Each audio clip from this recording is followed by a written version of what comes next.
to Life, we'll talk with artist and activist Tony Papa about how he painted his way to freedom.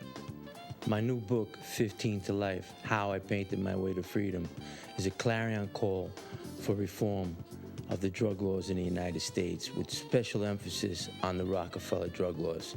I won't stop until these laws are changed. But we turn now to the news of the number of women in state and federal prisons topping 100,000 for the first time. This according to the Justice Department. New figures showing that the imprisonment of women is growing much faster than the imprisonment of men, the rate.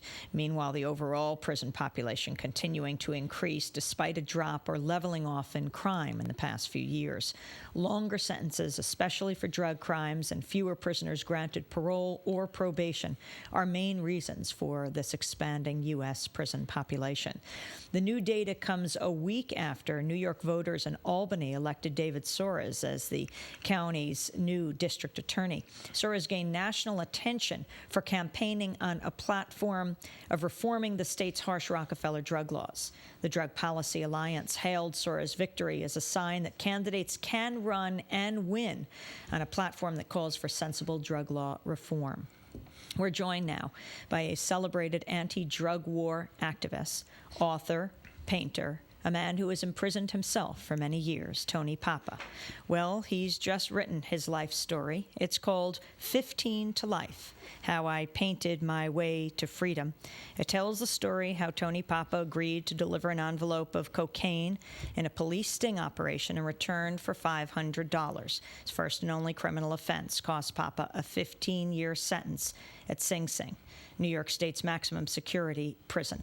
Well, you can tell your own story, Anthony Papa. That's why you're here. Welcome to Democracy Now! Thanks for having me, Amy. It's good to have you with us. So what happened? What year was it? 1984, I made the biggest mistake in my life, got involved with drug activity, brought an envelope up to Westchester County from the Bronx for $500. I walked into a police sting operation. 20 undercover cops came out of nowhere, placed me under arrest, and I did everything I could do wrong and went to trial and eventually got two 15-year-to-life sentences. The judge gave me a break because I was a first-time nonviolent offender, and I was sentenced to 15 to life. The individual... That was a break. That was the break. The individual who set me up, I actually had 3 sealed indictments, worked for the police. The more people he drew into the operation, the less time he got. And this is a standard police procedure in New York State, among other states across the country. You go for the higher ups, for the sort of kingpins, and then you say if they can bring in some people. So he got you. Right, but I was no kingpin. I was a peon. But this is what happened to me. And this memoir, 15 to Life, is my story about the Rockefeller drug wars, and in particular, more importantly, the drug war in the United States. This book is a clarion call for reform of the drug laws. Like you just stated, these stats, over 100,000 women in prison, more than 2 million people locked up under the drug laws of the United States. There's a war on drugs happening right here. I mean, there's a war in the United States, and it's the war on drugs, which is a war on people. This book talks about the story of how I went to Sing Sing prison, and the book actually is called Swing Swing, the chapter, and it talks about the vice that went on there, that female correction officers selling their bodies, prostitution, selling drugs. It was a terrible place. I was there for 12 years. In 1988, I discovered my painting when I went in, and it helped me transcend the negativity of imprisonment. Let's talk about the picture on the cover, which is a self-portrait of you. That painting is called 15 to Life. It was painted in 1988. One night I was sitting in my cell after 3 years, picked up this mirror, looked in the mirror, and saw an individual who's going to spend the most productive years of his life in a cage. Picked up canvas and painted this self-portrait. Well, 7 years later, it wound up at the Whitney Museum of American Art, where I got tremendous exposure, public sympathy for my case, and Governor Pataki granted me clemency. When I came out, I really didn't know what to do with my life until I went to Spofford Correctional Facility for Youth, where I saw 10 to 15-year-old boys and girls incarcerated, most of them for substance abuse problems, the future residents of maximum security prison I was in. And I said to myself, I have to do something about this. How did the prison authorities respond to your painting, and where did you do it in the prison? Well, I painted in my cell, and the most art supplies considered contraband. 95% of those you see in any art catalog. No metal, no wood, no flammable objects.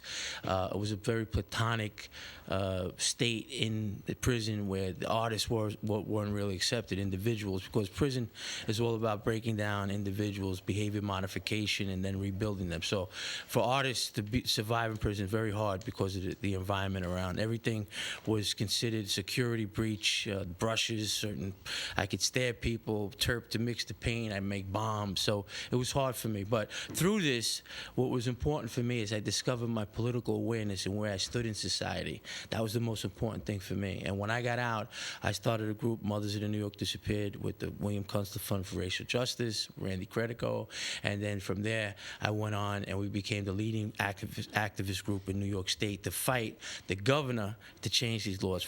What about David Soros' victory as district fantastic attorney? victory. It was almost a one-issue race. Right. It was a one-issue race. DPA, Drug Policy Alliance, was behind a lot of people. It was an amazing victory, and this is the message we're sending to Governor Pataki and the other district attorneys in New York State, that we will continue to go up to Albany, to make noise. My book is one example. People getting involved. I'm getting more people involved. I work with Andrew Cuomo and this guy Larry Goldfarb now. He's a hedge fund wizard from San Francisco. He's pulling in people with a lot of money, like Susan Hess of Hess Oil read the book. She said it should be standard reading for all high school students. And my job is to get people involved. Charles Fisher of Hip Hop Summit Youth Network for the hip hop community. They're all getting involved now. We're going back up in Albany at the State of the State, and we're going to tell the governor, stop dancing around this issue, because he has been becoming an expert on this, dancing around the issue. Did you vote this year? I vote. Definitely, I voted. My right to vote was taken away for 5 years. I was on parole when I got out in 1997. So for 5 years, I could not vote, but saw my community deteriorate, and I was helpless. So I make sure I voted this year. And, my guy didn't win, and it's a shame, but we got to continue to go out and exercise our right to vote. I was disenfranchised for a while, and for me, I was not a whole being until I got my ability to vote again. We have a powerful photograph of hands behind bars holding an American flag, right, being dropped into a ballot box. That was called a vote. I painted that while I was in prison to show the importance. People, even though you're disenfranchised in prison, you're still affected by your community because your loved ones still live there. So things that went on, I was powerless to try to change them because I didn't have the power to vote. But I voted this year. Now, getting back to David Soros, we are going to have we have 15 seconds. Full assault next in January to do this. Anybody wants to see my art or my story, go to my website, 15tolife.com. That's the number 15. 15tolife.com, and you could read all about this. It's an excellent book, and we hope to get more people involved with this around the nation, also at the federal level. Here you were imprisoned at Sing Sing, and your art was hanging at the Whitney Museum in New York. Yeah, actually, I had my opening last week on the 18th at the Whitney, back at the Whitney with my painting. It was an amazing experience. Anthony Papa, I want to thank you for joining us. His book with Jennifer Wynn is called 15 to Life, How I Painted My Way to Freedom. And that does it for today's program. Thank you, Anthony.